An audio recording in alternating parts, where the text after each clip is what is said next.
Hello, good afternoon, good morning, good evening. This video clip of the president of Botswana headlined Botswana president drops a bombshell on democracy. It's been taking the rounds. It is amazing how some people hear only what they want to hear.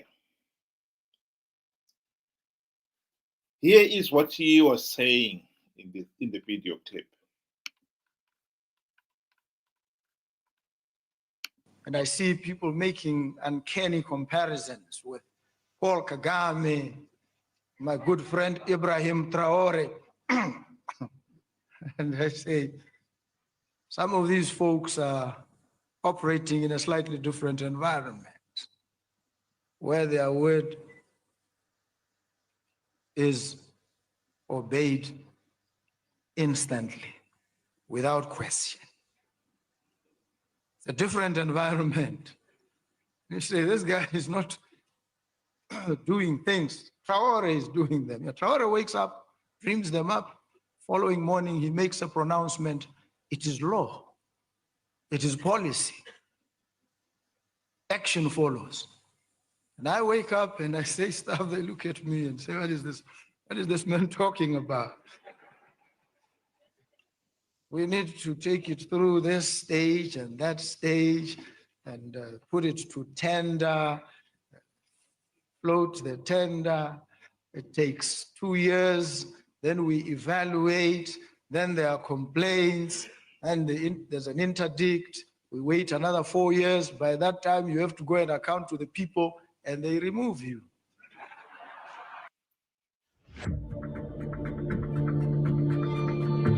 Mr. Morris, I need you to listen. Sorry about that. Seem to be always be caught up in adverts.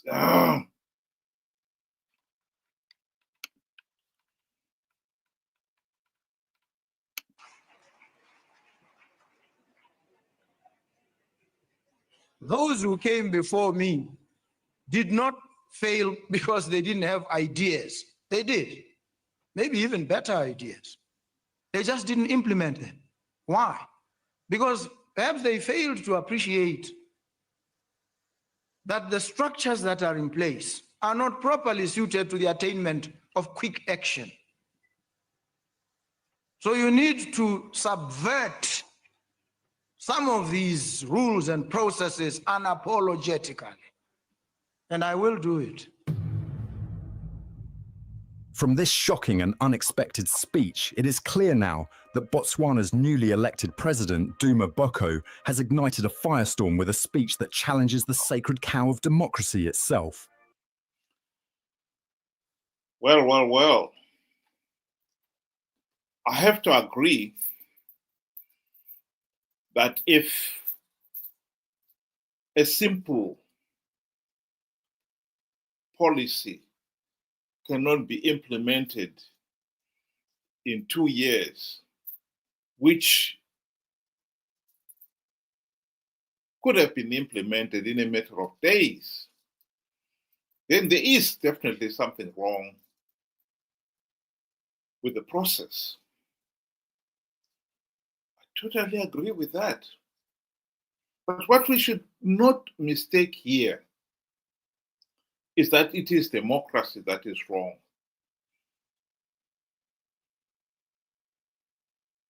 He is the president. He has got parliament. He has got the majority in parliament. Why can't you change the rules so that you quicken the process? So that tenders do not take 2 years to be floated and then finally awarded before work can start.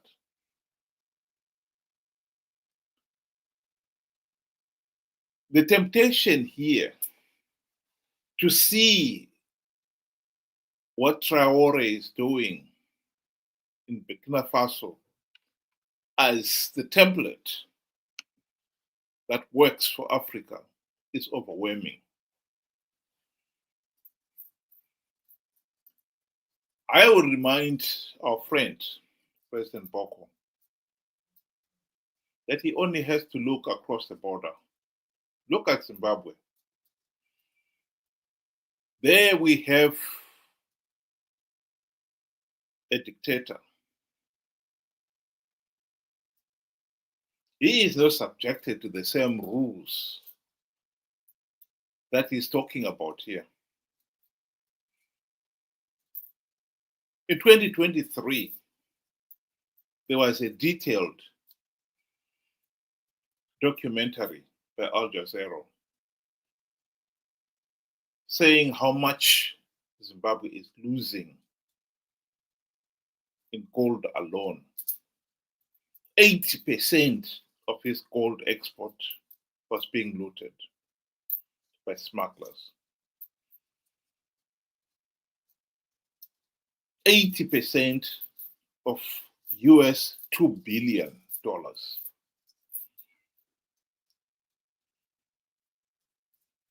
That is in gold alone.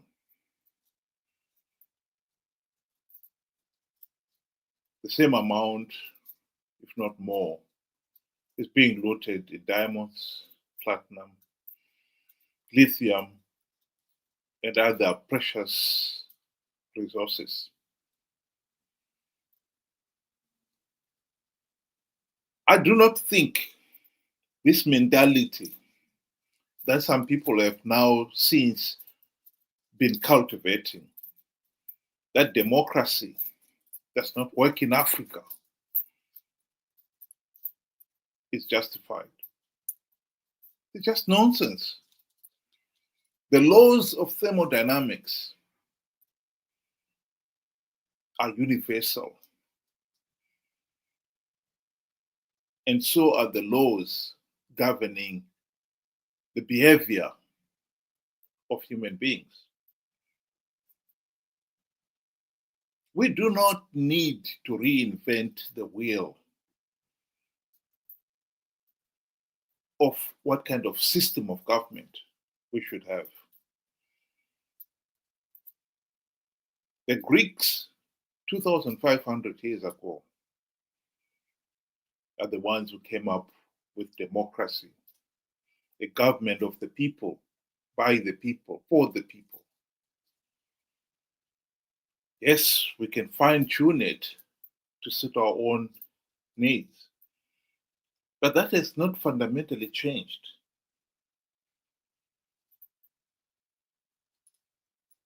And to think that because Traore has changed a lot of things in Burkina Faso, that is the way we should all go, is, to say the least, naive. Because for every Ibrahim Traore in Africa, we can probably name 10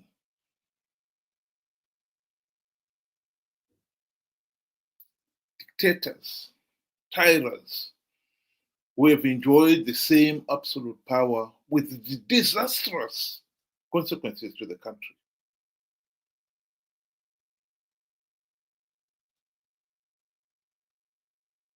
Ibrahim Traore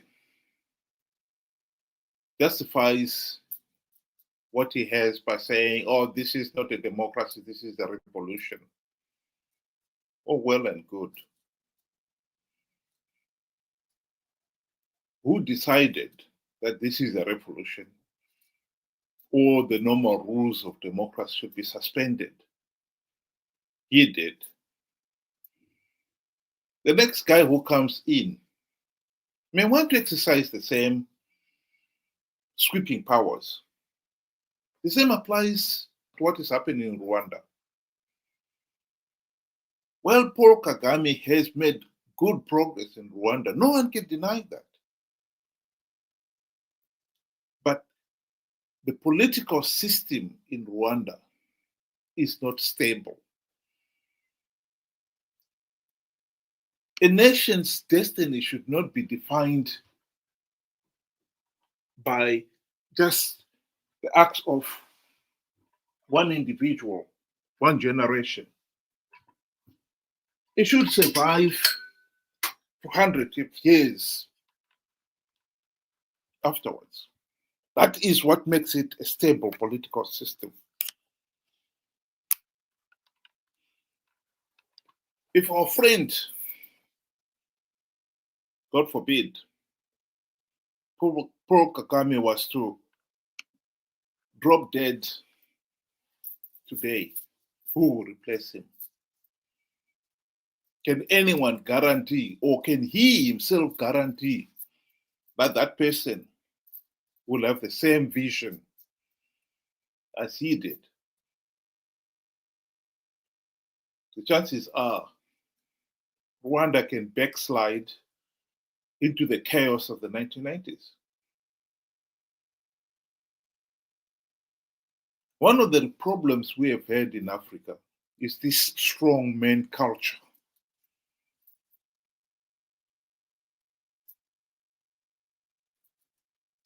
He suspends all the rules of law. He becomes a law unto himself. As our friend here, President Boko, is arguing, Traore dreams up a project, and tomorrow morning he says, this is what we are going to do. And it's done. There's no parliament to account to. But what about if it is the wrong kind of person? Look at what has happened to countries like Libya. They had the strongman, Gaddafi, for decades. All these nation-state institutions were undermined. And when he finally left, the level of mistrust was such that no other tribe could trust anybody else to take over the powers of government. And hence the reason why the country has been fighting a civil war, an antique civil war.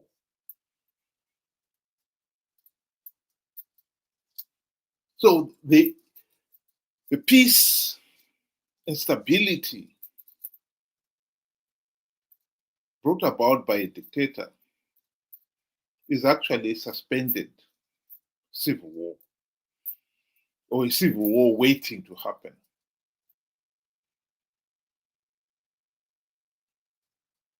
That is the truth.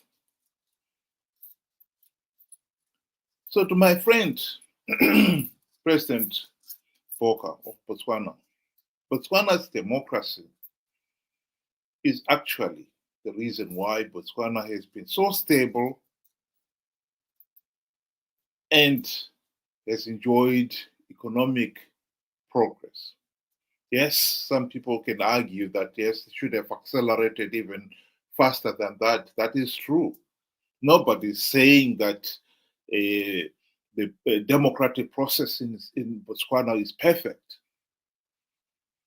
but you can fine-tune it. Indeed, this is why many people will tell you that it's 2 cheers for democracy, not 3 cheers, because it still needs fine-tuning. But that doesn't mean that it is broken. And he should not try to fix something that is not broken. Because in trying to fix something that is not broken, he's breaking it.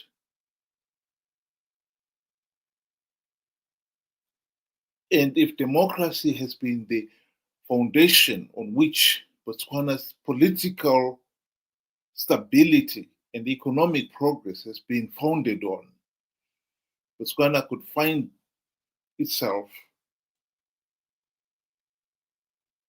in the same situation as other countries like Zimbabwe,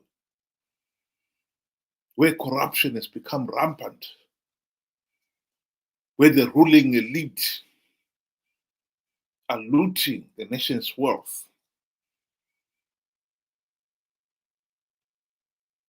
So much so that removing them from office has become almost impossible.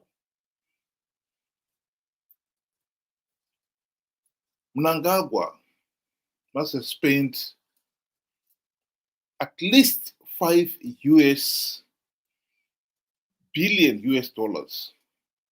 in 2023 alone in buying votes. From buying chicken and chips for the busloads of Povo who were passed from one rally to another, to buying motorcycles and trucks for the local chiefs, who have become ZANU-PF's political commissars in all but name, buying vehicles for church leaders who have shown a willingness to support and campaign for the regime.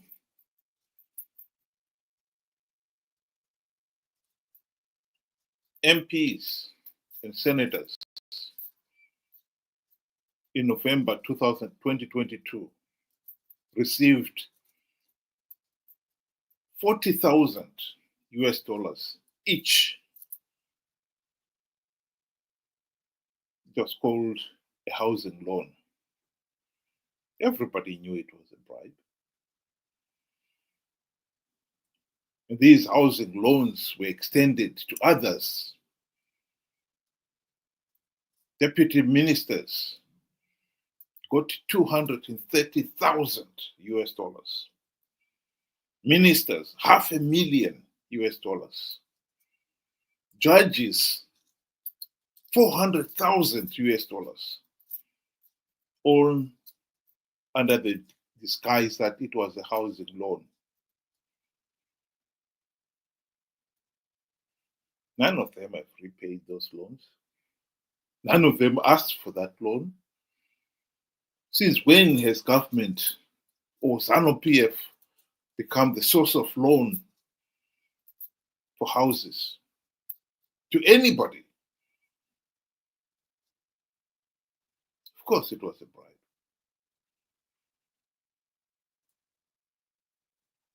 And our opposition leaders have been corrupted to the point where achieving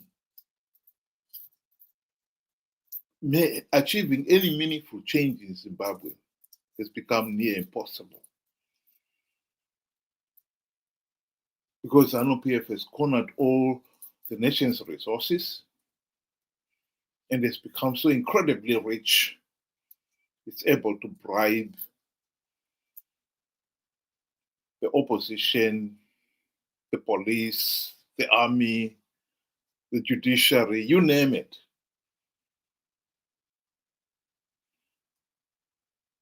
So I remind you, President Boko, Botswana's democratic system is not broken. Don't subvert it. Don't break it. And the people of Botswana should sit up and listen and pay close attention to what he's going to do now, boasting that he's going to subvert the democratic process, supposedly under the pretext that it is slow. No. There are ways of speeding it up if he genuinely wants them without breaking the system. Fine-tune it, yes, but don't break it.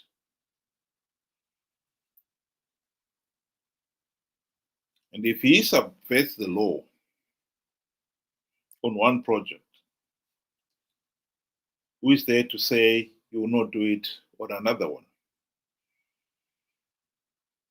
And as the country moves closer to the elections, that you will not do it to stay in power.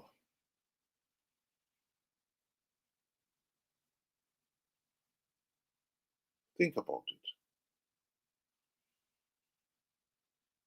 There have been many videos, newspapers, newspaper articles, and so forth, arguing that democracy is not suitable for Africa. We must come up with our own democratic system. There is no such thing.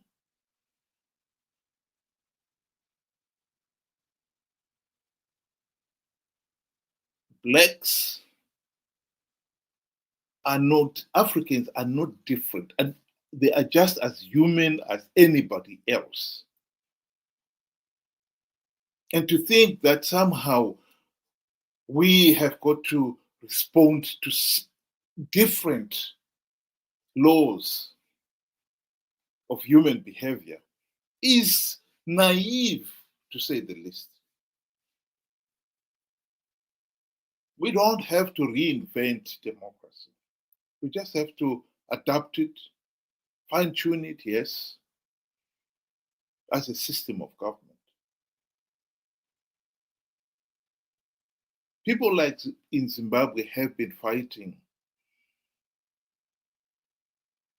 to dismantle the canopy of dictatorship without much success. And so those who do have a functioning democratic system like Botswana, you have to be very careful you don't break it. Because once broken, you may be able to amend it, but it will never be the same again.